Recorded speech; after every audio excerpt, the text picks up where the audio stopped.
Hello, I'm Anthony Weimar. This is the Weimar Republic, a history, politics, and current events show done by yours truly. For the record, it's Weimar, not Weimar, which you probably already figured out, which was an actual republic. Weimar was. I'll talk about that more later, but first something else. So this year marks the 100th anniversary of the beginning of the First World War. Now, some may be wondering how the death of one man led to a world war. Two, actually, it could be argued, considering all the loose ends, but here's how it kind of boils down. So, on June the 28th, 1914, Archduke Franz Ferdinand of Austria-Hungary was on a goodwill visit to Bosnia. Now Bosnia-Herzegovina, but Bosnia at the time. Now he was there in Sarajevo, and as obviously I mentioned, he died. He was assassinated by Gavrilo Princip at gunpoint at very close range. After this, it sparked something called the July Crisis, which was the very beginning of the political machinations that inevitably led to the First World War. Now, the July Crisis was started by him, or rather his death. After that, Austria was rather cheesed. Oh, I apologize in advance for cracking my knuckles a lot. It's one of those things I'll just have to work through. But anyway, Austria was unbelievably infuriated by this. So they sent an ultimatum to Serbia, who they believed was responsible for the assassination. And there has been evidence to point out that certain cells within the Serbian military had cooperated with the assassins, so it wasn't entirely unfounded. There I go again, cracking my knuckles. It's a terrible thing. I have to stop saying too. So they sent an ultimatum, a list of demands, and one of the demands was that Serbia must answer to all of these demands or else they'd go to war.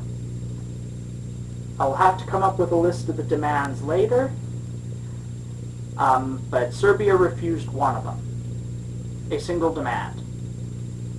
Austria didn't like this too much, so they immediately declared war. Now, Russia was tightly allied with Serbia, and Russia and Tsar Nicholas II in particular, the autocrat and sovereign of all Russia, took great exception to Austria, one of Germany's strongest allies, being that close to his border. So he backed Austria up. During this point in time, there's a lot of telegraphs going back and forth between everybody. Everybody's trying to negotiate out of it, but everything fails. Germany and Russia in particular are the main negotiators in this whole crisis, trying to bring things to a peaceful resolution, oddly enough, for something that led to a world war. It didn't go so well. While the proceedings were going on, the Tsar got a little spooked, which is an odd enough way of putting it, but he got scared, terrified in fact. Actually, I don't know if anybody can see me. I'm kind of winging this here. I have a terrible camera. So. Anyway,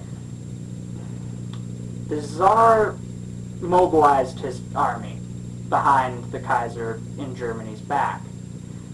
This wasn't a very good show of goodwill for someone who's trying to bring things peacefully, so the Kaiser flips out, declares war on Russia. France is allied with Russia. France has been looking for 30 years, 40 by this point actually, for an excuse to get into a war with Germany as payback for the Franco-Prussian War of 1871. During this period, Germany took the provinces of Alsace-Lorraine from France, and France has been smarting about this ever since. They really want revenge.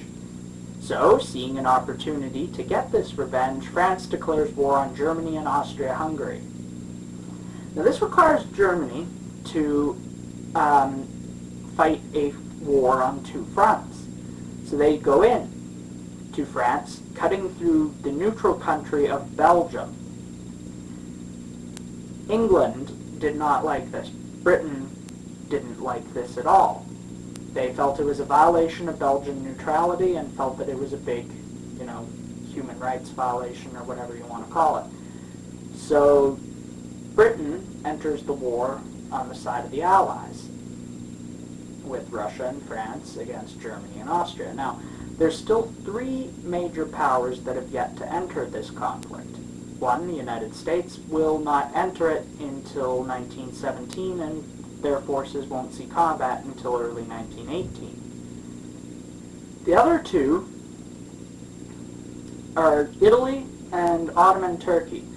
Ottoman Turkey is one that needs to be talked about, and they were the only one of these three that I have yet to mention that entered the war in 1914 with the rest of the powers. Italy would join in, I believe, either 1915 or 16. But anyway, in the Mediterranean, two German cruisers by the name of the Goeben and the Breslau were being chased across the Mediterranean by British ships. In international politics, especially around the time of the First World War, you could take shelter in a neutral port, but you could only stay there for 24 hours. This goes for both Allied or Central powered ships. So they get in, the Goeben and the Breslau decide to take shelter in Istanbul, Turkey's capital. Turkey's left with a bit of a conundrum. They have to rescue the crew of the Goeben and the Breslau. They have to save these ships for Germany, because Germany has been paying for them to rebuild their army and their country. Turkey at this point in time is Ottoman Turkey, or the Ottoman Empire, which has been on its decline since, I believe, the 1600s. At one point it controlled an area anywhere from about, say, Iraq all the way to Spain. Huge empire. They're losing it now. They'd been on a downward slope for several hundred years, and they've just recently gone, in the last 100 or so years, downhill really fast. They were called the sick man of Europe, the whole empire, and things weren't very good for them. So Germany was rebuilding their army, giving them money, and feeding into dreams that the Ottoman Empire's rulers had to recapture their former glory. To this end, Germany could put a lot of pressure on the Ottomans to save their two ships. And to this end, the Ottoman government purchased the Goeben and the Breslau, claimed them as their own ships, and entered the war on the side of the Central Powers. Now, a lot of the major power players are in, but the First World War did not stop escalating until at the very end of it, actually, with the involvement of the U.S. and all that. And part of that was other countries just kept getting involved. Smaller countries would continue to join the Allies. Other fledgling empires hoping to take territory from older crumbling ones, all kinds of stuff. Japan would join as well in 1914. I say they're kind of a minor power at this point. They'd grow to be a huge power in the Second World War, but they were not at this time, and it's through the First World War they took a lot of their holdings in China and the Pacific for the start of their invasions of those areas. Italy, which also fought for the Axis powers alongside Japan and Germany in the Second World War, but like Japan fought for the Allies in the First World War, joined in 1915. And it was either the Italian king or they had a prime minister and a king or something. I'm a little sketchy on these details with Italian history, but they joined despite not calling a vote and despite the fact that they were, by treaties, technically aligned with the Central Powers. They joined the Allies. that was Italy's joining in 1915 or 1916. After this, the war just, kept escalating. Smaller countries would continue to join, as I said earlier. Greece would later join. Bulgaria would later join. Romania, all these other countries would later get involved. And I don't really think I need to clarify exactly what that led to at the end of the day. I mean, it's a world war. Millions died, cities were ruined, countries fell, 3 imperial dynasties, 3 of Europe's oldest royal families were kicked out of their countries or executed, them being the Habsburgs, the Hohenzollerns, and the Romanovs being the most famous of them for the way they met their end, shot in a cellar and thrown into a mine shaft. Pretty common way to go, actually, for Russian royals at that time with the revolution and all that. Very common. And I suppose I'll end this, actually, considering I went into this whole bit of the dynasty, with how the 3 emperors, or the 3 dynasties I've mentioned, ended. Everybody kind of knows the whole Russian Revolution thing carried off the czars, and as I mentioned, shot in a basement and thrown into a mine shaft, which happened to pretty much any one of the Romanovs that didn't manage to get out of the country at that point in time. The Habsburgs were rather peacefully displaced, if that makes sense for the fall of a dynasty of emperors. It was just sort of the war's over, the Austrian people don't want the emperors, but they were welcome to stay in the country. This is not the case for the Hohenzollerns in Germany. The Hohenzollerns were Prussia's royal family, the Königreich Preußen, Kingdom of Prussia. The Prussian royal family had taken over Germany in the German Wars of Unification in the 1800s and had created the German Empire. Now, World War I really, really didn't do, how do I put this? It fucked Germany up. I'm going to try to keep the swearing to a minimum, but I am who I am, and I do swear a lot, but it really fucked up Germany. Like, at other countries, like Britain, didn't have to implement food rationing until near the end of the war. Germany had to implement food rationing after about a month of war. That's when they started rationing food amongst their civilians. By the end of 1918, you see all this paper? This is everything this is what you're eating, basically. You are using rocks as soap. They ran out of literally everything at once. Your coffee? That's just roasted hazelnuts ground up and, boiled in water. And there were a couple potato failures, a couple other crops failed in Germany. So by the end of World War I, everybody in Germany is starving. Everyone in Germany and the world in general is tired of the First World War. This is why Germany surrendered and led to the armistice. Nobody wanted to continue this, except for one man, the Kaiser, the king, the emperor. He really wanted to continue pushing forward to victory, because he was still convinced that at the end of this 4-year bloody struggle that he was going to emerge victorious. In the end, he met kind of a thing similar to the Romanovs, but without the shot in a basement and thrown down a mine shaft. He was chased out of Germany. He was evicted from his throne by his military.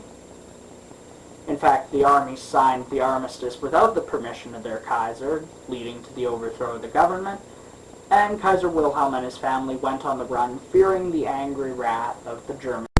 My apologies for that. I'm kind of working with an absolutely abysmal camera. Anyway, where was I? Alright. 1918, 1919, the Germans have lost World War I, and the Kaiser and his family are kind of chased out of the country. Torches and pitchforks and all that.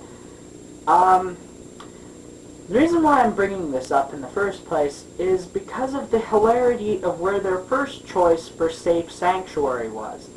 Do you remember what country that the Kaiser decided would be a wonderful idea to invade in 1914 that triggered England's involvement in the First World War? Yeah, Belgium. Guess where Kaiser Wilhelm II thought would be a wonderful place to hide? Belgium. Seriously, this man had delusional problems from the very beginning.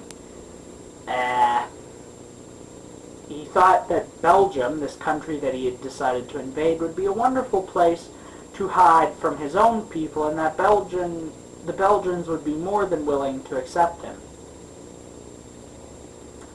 Not surprisingly, this worked about as well as your theoretical bread helicopter with baguettes for rotors would. And, yeah, no, he got chased out of that country too. Torches and pitchforks again. This time he decided that the Netherlands, which had stayed neutral throughout the duration of the First World War, would be a better place to hide. And here he stayed until he died just a few years before the Second World War started. And that is all the time I've had. I'm sorry for that little cut that might have disjointed my flow of talking, because I didn't notice that my memory card was full, because I'm working at this moment with a digital camera, not a movie camera, not even a camcorder, from 2006 that won't accept a memory card that... My memory card doesn't even run on gigs. Let me put it this way. It works on megabytes, not gigabytes. So every so often I have to break my tirades, run upstairs, because, for reasons, cut the... It's a nightmare. Well, I'm Anthony Weimar, this is the Weimar Republic, and hopefully you will stay tuned for further episodes despite my abysmal camera troubles.